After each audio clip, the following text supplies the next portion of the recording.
H성형외과 백정환입니다. 오늘 설명드릴 내용은 턱끝 축소술 중에 T절골 수술을 통한 턱끝 축소술과 사각턱 절제술을 받은 후에 생긴 이렇게 턱선의 변형, 다시 말하면 입가 꼬리 끝 쪽으로 내려오는 이쪽 부위의 함몰과 이중턱, 또 반대쪽에서 보시면 조금 더 명확한데요. 입가 끝쪽으로 나오는 이쪽 부위의 함몰과 이중턱을 주소로 내원하신 분의 얘기입니다. 사실 이 환자분은 2015년 7월경에 수술을 받으셨고 저한테 내원하신 거는 2015년 12월경인데요. 당시 촬영한 CT를 보시면 광대 수술이나 턱 수술 같이 이제 일반적으로 많이 하는 윤곽 3종이라는 수술을 받으신 환자분이죠. CT에서 보시면 턱선에 특별한 무리는 없고 턱끝 축소, 길이 축소와 폭 축소를 동반한 이제 T절골술을 받으신 거고요. 그 다음에 약간의 전진술을 받으신 상태입니다. 뼈 음영에서 보면 크게 울룩불룩하거나 함몰이 있거나 그런 부위는 관찰이 되지 않지만 실제 환자분의 모습에서는 이렇게 턱 끝의 양쪽에 함몰이 있는 부분을 볼 수 있고요. 또 특징적으로 턱 끝에 이렇게 T절골로 인한 근육이 이렇게 뭉치는 현상과 또는 뼈가 부족해서 생기는 함몰로 인해서 이렇게 딤플이 생겨서 흔히 말하는 턱보조개라고들 많이 하죠. 약간 남자들 턱에서 남성성을 강조되는 어떤 그런 분들에게서 나타나는 이런 현상인데요. 여배우로는 미란다 커라는 분이 이런 턱끝에 보조개를 가지고 계신 분이 계시죠. 하지만 일반적으로는 이런 턱끝 모양은 약간 남성성을 강조하는 그런 모습이기도 합니다. 측면에서 보시면 피질골 절골이 된 절제가 된 모습을 볼 수 있고요. 하악각 절제와 턱끝의 약간 전진, 그 다음에 턱끝 폭 축소, 길이 축소가 동시에 일어난 모습입니다. 이렇게 턱선의 뼈 모양은 크게 함몰이 관찰되지 않는 이런 자연스럽게 비교적 잘 된 수술의 모습으로 관찰이 됩니다. 하지만 환자분이 내원하셔서 말씀하시는 거는 이제 개턱도 개턱이지만 이 부위의 함몰이 특징적으로 너무 싫었고 또 턱끝에 이렇게 턱끝 근육이 뭉치면서 생긴 턱 보조개, 그 다음에 이중턱, 이런 부분이 좀 불만이셨던 분 같습니다. 반대쪽도 마찬가지로 약간 과절제된 모습이 보이고요. 특징적으로 이쪽 부위에 함몰이 관찰이 되고 있죠. 뼈로 보면 음영에서 특별한 계단 현상이나 어떤 뼈가 부족해서 생기는 패임은 보이지 않고 있지만 실제 연부 조직상에서는 이렇게 함몰과 이중턱, 그 다음에 턱 보조개 갈라지는 모습이 관찰이 되고 있습니다. 고개를 든 모습에서 보시면 이렇게 턱 보조개라고 불리는 부분이 보이고요. 또 턱끝 양쪽으로 이렇게 함몰이 관찰이 되고 있습니다. 고개를 더 들어서 보시면 이렇게 턱끝 함몰된 모습이 보이고요. 그 다음에 이쪽 부위 역시 약간 함몰이 돼서 문제가 된 모습을 볼 수 있습니다.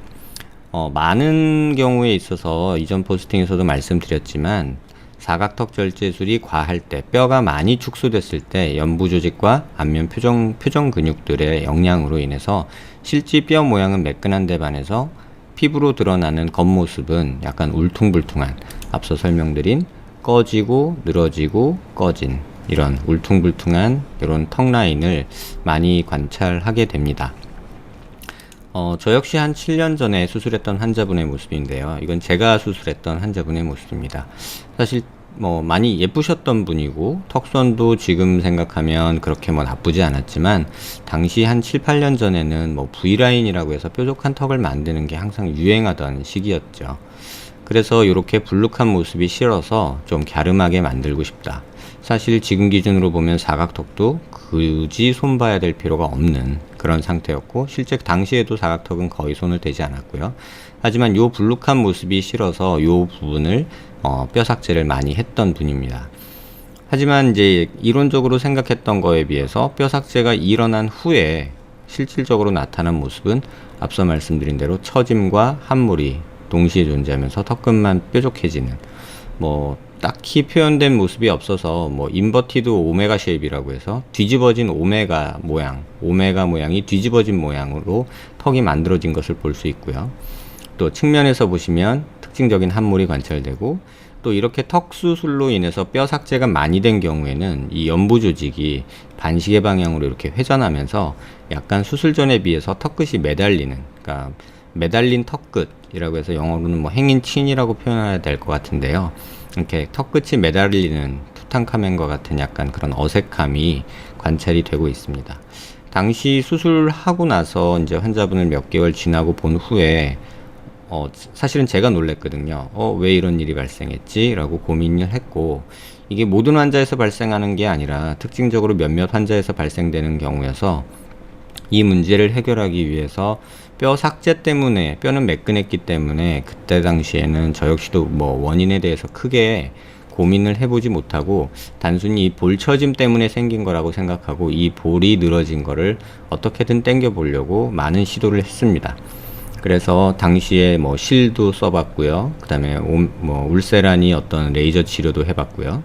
하지만 약간 호전된 모습은 파란색 화살표 부위에서처럼 보이지만 완전히 이 부분이 해결이 되지 못한 모습입니다. 볼처짐은 약간 좋아진 모습이 보이지만 이 함몰된 모습이나 어색한 턱끝은 여전히 남아있는 모습이죠. 이 사진은 2016년 말에 내원했을 때 찍은 사진이거든요. 그러니까 2000년대 초반에 아마 수술을 했을 거고요. 한 6, 7년이 지난 후의 모습이지만 볼처짐은 약간 뭐 여러 번의 리프팅 수술과 시술들로 좋아진 모습이 있지만 특징적인 부분의 함몰과 어색한 턱끝은 그대로 유지된 모습이고요. 또 턱끝이 밑으로 반시계 방향으로 늘어진 모습이 관찰이 되고 함몰도 관찰이 되고 있습니다. 제가 이런 환자를 만들고 나서 사실 반복적으로 몇몇 환자를 또 이게 모든 환자에서 발생하는 건 아니거든요. 그래서 이런 환자를 경험하고 나서 이 문제에 대해서 크게 많이 고민을 해보지는 못했습니다. 당시에는요. 근데 한 4, 5년 전에 CT를 보다 보니 이 교근과 이 입꼬리 내림근이 이러한 모습을 만드는데 영향을 준다라고 생각을 하고 다시 환자들 CT를 좀 되돌아보는 경우가 시간이 있었어요. 그때 보니까 특징적으로 교근이 만들어내는 이러한 이 상방으로 옮겨가는 당기는 힘과 이 입꼬리 내림근이 뼈와 분리되면서 위쪽으로 짧아지는 그런 현상이 이 두 근육 모두에서 일어난다는 것을 확인할 수 있었어요. 그래서 결과적으로는 뼈가 많이 삭제되면 연부 조직의 탄력이 좋지 않거나 약간의 탄력이 떨어지는 분이나 뼈 삭제량이 굉장히 많은 경우에는 누구든지 이와 같은 함몰이 생길 수 있다는 것을 이제 확인을 하게 됐죠. 옆면에서 보시면 요 교근의 모습이 관찰이 되고요. 교근의 수축 방향은 상방이기 때문에 교근 겉에 붙어 있는 피부가 위로 당겨 올라가서 특징적인 이런 오목한 함몰이 발생하고 요 사이 부분에는 마땅한 근육이 없어서 약간 늘어지는 모습이 관찰이 되고요. 그 다음에 입꼬리 당김 내림근이라는 디프레서 앵귤라의 오리스 머슬이 이렇게 입꼬리를 내리는 방향으로 작용을 하게 되는데 수술 시에 이 근육이 뼈와 분리가 되고 뼈가 삭제가 되면 이 근육 역시 짧아져서 위쪽으로 이동하는 어떤 그런 짧아지는 방향이 발생을 하게 됩니다. 그래서 이쪽 부위의 피부에 특징적인 함몰이 관찰되게 되죠. 또 사각턱 삭제가 많이 된 경우에는 이 침샘이 도드라져서 또 불룩한 모습이 관찰이 되기도 하고요. 그 다음에 앞서 설명드린 환자에서는 이러한 근육들로 인해서 이 부분에 함몰이 발생했다라고 생각을 하고 있고요. 또 턱 끝에 있는 T절골로 인해서 뼈를 모으는 과정에서 펼쳐져 있던 근육이 적절히 재배치되지 못함으로 인해서 이렇게 불룩해지는 근육의 모습 때문에 특징적으로 턱 끝에서 이렇게 턱 보조개라고 하는 모습이 관찰이 되고 있습니다. 뼈 수술을 하면서 연부 조직을 고려하지 않고 자른 모양대로 잘 자르면 되겠지라는 생각을 하다가 한 4, 5년 전에 이런 것들을 보면서 이게 뼈 수술이 단순히 뼈만 고려하는 것이 아니라 연부 조직의 특성도 함께 고려해야 된다는 것을 깨닫게 했던 경험이었습니다.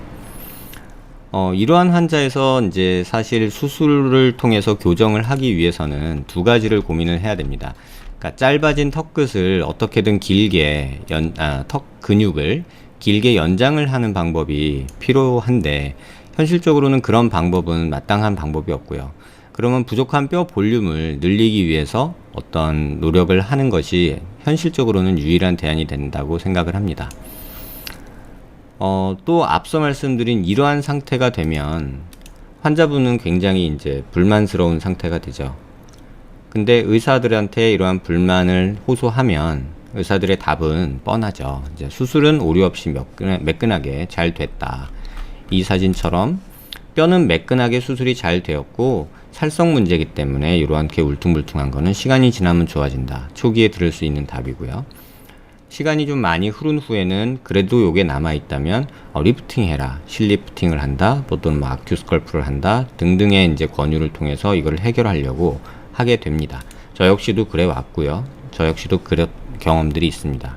그런데 환자들은 이런 상황에서 어떻게 이렇게 울퉁불퉁한데 잘 됐다고 말할 수가 있느냐 라면서 의사에 대한 신뢰가 깨지고 약간 이제 불만족스러운 상황이 되는 듯 합니다.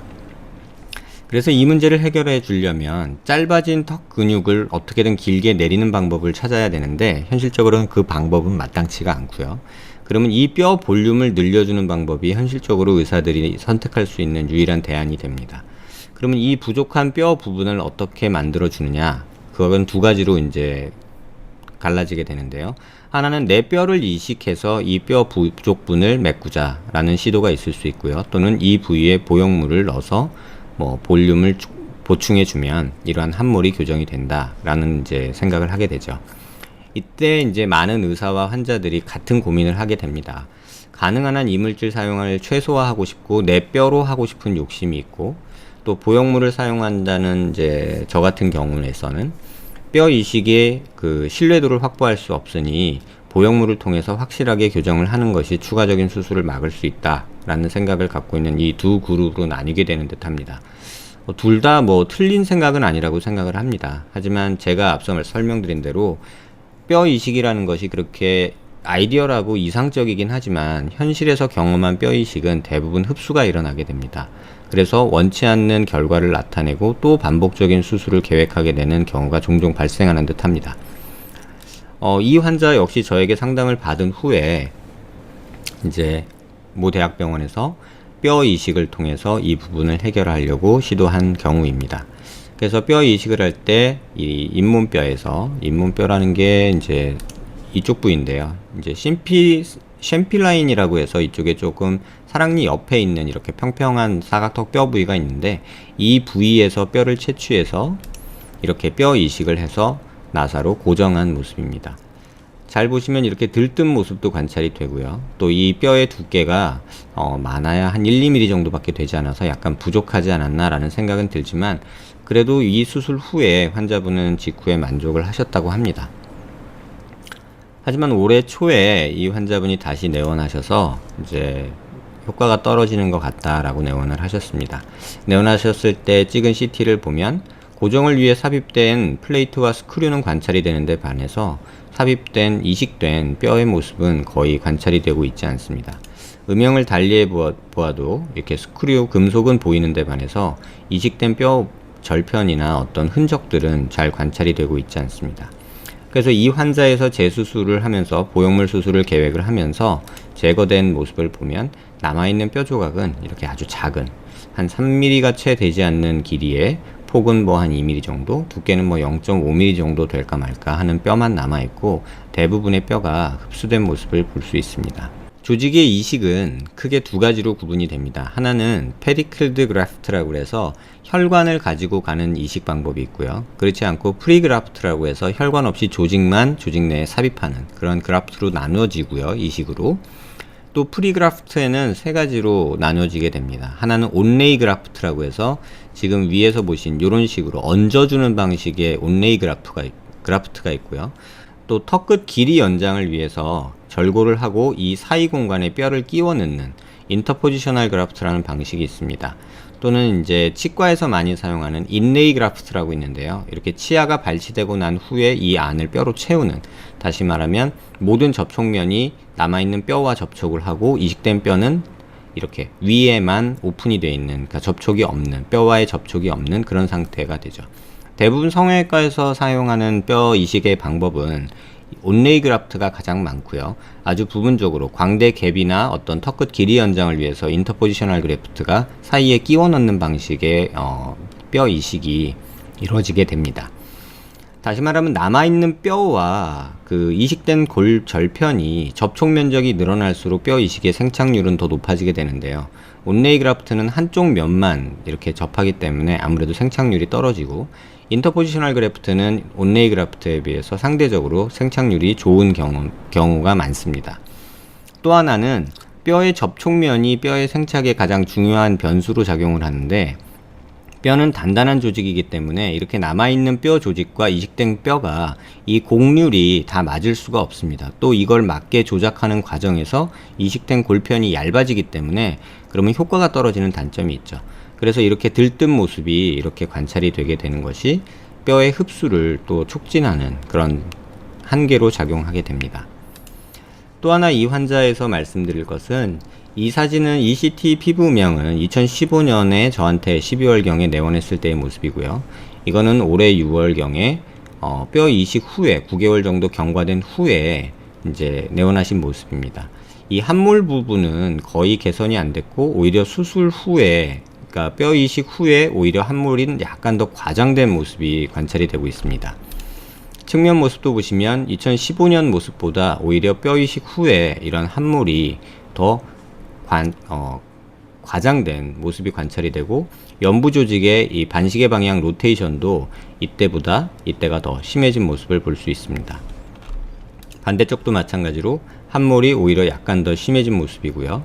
이 연부 조직의 밑으로 떨어지는 행잉친이라고 하고 이렇게 시계 방향으로 돌아가는 이런 턱 연부 조직의 모습도 지금 2016년에 뼈 이식 후에 9개월 정도 경과한 시점에 찍은 CT에서 조금 더 관찰이 되는 모습입니다. 고개를 든 모습에서도 이렇게 턱 보조개라고 불리는 부분도 조금 더 심화된 모습이고 함몰이 더욱더 좀 또렷해진 모습이 관찰이 됩니다. 고개를 완전히 든 모습에서도 이런 턱 보조개가 관찰이 되고요. 함몰 역시 관찰이 되고 있습니다. 이 환자에서 보형물 수술을 계획하기 위해서 턱끝 사각턱을 만드는 폭과 또는 앞에 전진이 필요한 부분과 또 이 옆편에 부족한 뼈의 볼륨을 만들기 위해서 보형물을 디자인한 그림입니다. 전진양, 길이 연장, 그 다음에 하악각의 위치 변화, 또 어느 정도 늘려야 될지, 또 각 옆면에서 볼 때 이렇고 정면에서 봤을 때는 폭은 어느 정도 늘려야 될지, 턱에 비대칭이 있어서 폭은 왼쪽에서 오른쪽보다 조금 더 많이 늘리는 그런 계획을 하였고요. 이렇게 부족한 부분이 있는 부분을 이쪽은 조금 더 많이, 그래서 5mm 정도 만들었고 좌측은 한 4mm 정도 만들어서 이 부족분을 보형물로 만들고자 했습니다. 또 전진하는 것도 필요해서 턱을 약간은 전진하는 그런 계획을 세웠고요. 이쪽에 옆에 볼륨을 줘서 턱선이 조금 살아나게 만드는 그런 디자인도 이렇게 계획을 하였습니다. 수술 전후 모습인데요. 수술 전에 이 환자분의 이제 2015년 CT에서 보시면 특징적으로 약간의 입이 삐뚤어진 이런 기울기가 있고요. 그 다음에 이 폭 자체도 이쪽이 조금 더 넓고 이쪽이 조금 더 작은 형태고 하악각의 모습도 이쪽이 조금 더 가파른 모습입니다. 다시 말해서 이쪽이 조금 더 함몰이 있는 모습이고 약간 삐뚤어진 모습이죠. 그 다음에 부족한 턱끝의 양도 이쪽 각이 반대쪽에 비해서 조금 더 함몰이 많아서 실제 수술할 때도 이쪽을 더 많이 이렇게 보형물을 만들어서 넣은 모습입니다. 이쪽은 조금 만들었고요. 하악각을 외축으로 나가는 볼륨도 이쪽이 이쪽에 비해서 한 1~2mm 정도 더 많이 만든 모습입니다.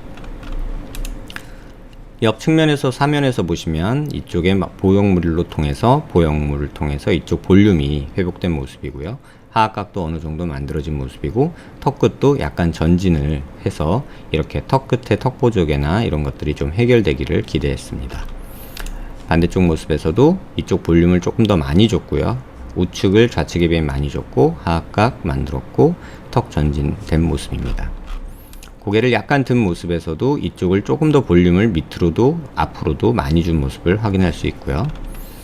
수술 전 모습에서 이쪽 폭이 더 좁기 때문에 턱이 이쪽으로 치우친 모습이거든요. 그래서 하악각을 만들 때 외측 볼륨도 이쪽을 조금 더 줘서 이쪽보다 이쪽이 조금 더 불룩해져서 그런 비대칭을 조금은 개선하고자 했고요. 이 환자분의 수술 후 모습입니다. 수술 전 모습이고요. 이게 수술 후 2개월 정도 경과된 모습입니다.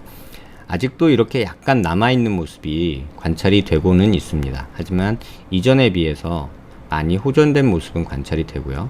턱이 이렇게 뾰족하게 매달려 있던 모습이 많이 호전된 모습을 볼 수 있고 하악각도 정면에서 보면 거의 티가 안 나지만 약간 만들어진 모습을 확인할 수 있습니다. 특징적으로 O 했을 때의 모습에서는 이중턱도 사라지고 이 턱 끝에 뭉치고 매달리는 모습도 사라진 모습을 볼 수 있고요. 이 양 옆으로 있던 함몰 부위가 조금 많이 개선된 모습입니다. 하지만 완전히 없어지지는 않았죠. 앞서 말씀드린 대로 뼈의 볼륨을 통해서 이걸 완전히 만들 수는 있지만, 그렇게 되면 입이 움직이면서 변하는 구조에서 턱이 좀 과하게 넙대대하다고 말씀하시는 분들이 많아서 이 수술 계획은 사실은 약간 언더 컬렉션 방향으로, 그러니까 조금 부족한 듯이 교정을 하게 됩니다. 그래서 이렇게 함몰된 부분이 O 표정했을 때 조금 더 개선된 모습을 볼 수 있고요. 턱 끝도 조금 더 자연스럽고 약간 삐뚤어진 모습도 교정이 약간 된 모습을 볼 수 있습니다. 그 다음에 E 했을 때의 모습인데요. E 했을 때 특징적으로 턱 끝이 아래 방향으로 더 매달리게 되는데, 그 모습에서 약간 수술 전에 비해서 많이 호전된 모습을 볼 수 있고요. 또 턱 끝에 이렇게 호두주름이라고 생기는 부분도 보시면 이렇게 막 엉클어져 있던 부분과 턱 보조개가 있던 것이 많이 호전된 모습을 볼 수 있습니다. 고개를 숙인 모습에서 보시면 약간 볼륨이 양측에 생긴 것은 볼 수 있지만 여전히 함몰이 있는 것은 볼 수 있습니다. 이 부분은 사실은 보형물을 통해서 이렇게까지 만들 수도 있지만, 그렇다면 근육이 땡겨 올라가고 연부 조직이 처져서 생긴 문제를 보형물로만 해결하다 보면 약간 보형물이 기형적으로 만들어지게 되고, 그렇게 기형적으로 만들어진 보형물은 이렇게 표정 없이 무표정으로 있을 때는 도움이 되지만, 표정을 지었을 때는 굉장히 볼록하게 어색한 모습이 되기 때문에 언더 컬렉션 한다고 해서 약간 부족한 듯이 교정하는 것이 맞지 않을까 생각이 됩니다. 고개를 든 모습에서도 이렇게 턱 끝에 전진이 약간 이루어지면서 이 부분 함몰과 이 뭉친 모습들이 조금 개선된 모습이고요. 측면에서 보시면 이 함몰 부위가 많이 개선된 모습을 볼 수 있고, 약간의 전진을 통해서 이렇게 시계 방향으로 돌아가 있던 연부 조직이 좋아진 모습을 볼 수 있고, 약간의 길이 연장이 돼서 조금 더 자연스러운 턱 라인이 된 모습을 확인할 수 있습니다. 하지만 여전히 약간 남아있는 모습은 확인할 수 있죠. 사각턱 재건하면서 하악각이 조금은 만들어졌기 때문에 이 부분도 약간 볼륨이 생긴 것을 확인할 수 있고요. 반대쪽에서도 마찬가지로 이쪽에 볼륨이 생기면서 이렇게 가던 그런 턱선 라인이 조금은 완화된 모습이 보이고, 그 뒤로 보이던 이중턱도 많이 개선된 모습을 볼 수 있습니다. 하악각 라인도 약간 만들어졌기 때문에 약간 볼륨이 이쪽 부위에 생긴 것을 확인할 수 있습니다. 이 환자를 통해서 여러분께서 꼭 기억하셨으면 좋겠는 부분은, 뼈 이식이라는 것이 이론적으로는 굉장히 아이디어라고 좋지만 현실적으로는 여러 이유 때문에 흡수라는 것이 일어나서 기대했던 결과를 보이지 않는 경우가 많이 관찰이 됩니다. 특히나 온레이 그라프트라는 그 뼈 이식 방식의 한계 때문에 그 뼈 이식 절편이 완전하게 흡수되지 않고 남아있기를 기대하지만 현실에서는 그렇지 못하고 흡수가 돼서 거의 다 없어져 버리는 경우를 종종 보게 됩니다. 가장 중요한 것이, 그러면 수술 한번 해보지 뭐 라는 마음을 먹을 수 있지만, 앞서 설명드린 ECT처럼 반복적인 수술은 연부 조직의 손상을 동반한다는 것을 꼭 기억하셨으면 좋겠습니다. 이렇게 수술 받고 나서 이 부분과 이 부분이 괴로워서 뼈 이식을 하고 수술을 했지만 이식된 뼈는 다 없어지고 오히려 연부 조직의 손상만 가중돼서 이렇게 시계 방향으로 턱 끝이 매달리는 그런 모습과 함몰이 더 과장되는 이런 모습을 종종 관찰하게 됩니다. 어떤 방법이 절대적인 방법은 될 수 없습니다. 또 뼈 이식이 그렇다고 해서 나쁜 방법도 아니라고 저는 생각을 합니다. 다만 제 개인적인 경험과 배운 지식으로 판단하건대 턱끝 재건 수술에 있어서 뼈 이식은 이상적이기는 하나 그 결과를 보장하지 못하지 않나 라는 그런 생각이 들어서 말씀을 드립니다. 뼈 이식은 많은 분들이 기대하듯이 그렇게 환상적인 방법이 되지 못하는 듯 하고요. 그 결과를 판단하기 위해서는 최소 1년, 6개월에서 1년은 최소 경과한 후에 모습을 보고 뼈가 잘 흡수되지 않고 남아있는지를 확인하는 것이 꼭 필요하지 않을까 합니다. 같은 문제로 고민하시는 분들께 그 원인과 치료 방법에 대해서 고민하시는 데 도움이 되었길 바랍니다. 감사합니다.